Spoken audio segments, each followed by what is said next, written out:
Nama saya Lim Aldi Hansen, NIM 18D10029. Dengan ini saya akan membicarakan tentang analisis perpajakan pada masa pandemi. Masa pandemi tersebut akibat corona yang kita alami saat ini tentu sangat berdampak dengan perpajakan di Indonesia akibat ketidakseimbangan ekonomi di Indonesia ini. Perkembangan wabah pandemi COVID-19 di Indonesia semakin meningkat. Pemerintah telah menggelontorkan stimulus lebih dari 405 triliun untuk mengatasi wabah ini. Sebagian berupa insentif perpajakan, pemerintah telah membuat kebijakan untuk meringankan beban perusahaan. Beban-beban yang ada di perusahaan pun sangat pasti besar akibat pandemi tersebut, seperti pem-PHK-an terhadap beberapa pegawai dan untuk membayar pajak yang harus dibayarkan untuk setiap tahunnya, dari pajak pendapatan, pajak aset, maupun yang lainnya. Maupun akan ada pembebasan PPh pasal 21 untuk karyawan, dan pembebasan PPh pasal 22 untuk impor untuk sektor tertentu selama 6 bulan.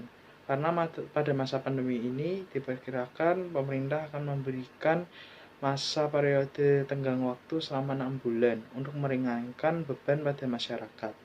Pengurangan besarnya angsuran PPh pasal 25 sebesar 30% untuk sektor tertentu, percepatan restitusi pajak. Dan yang terakhir, ada juga penurunan tarif PPh badan yang sangat membebani masyarakat pada masa pandemi ini. Ada beberapa dampak dari sektor tersebut. Tentu pengurangan tersebut akan menjadikan kerugian bagi pemerintah. Namun pada masa pandemi ini pemerintah juga harus dapat berkompromi dengan masyarakat. Ada beberapa dampak seperti produktivitas menurun, pekerja terutama buruh mulai banyak dirumahkan akibat pengusaha tidak mampu membayar upah.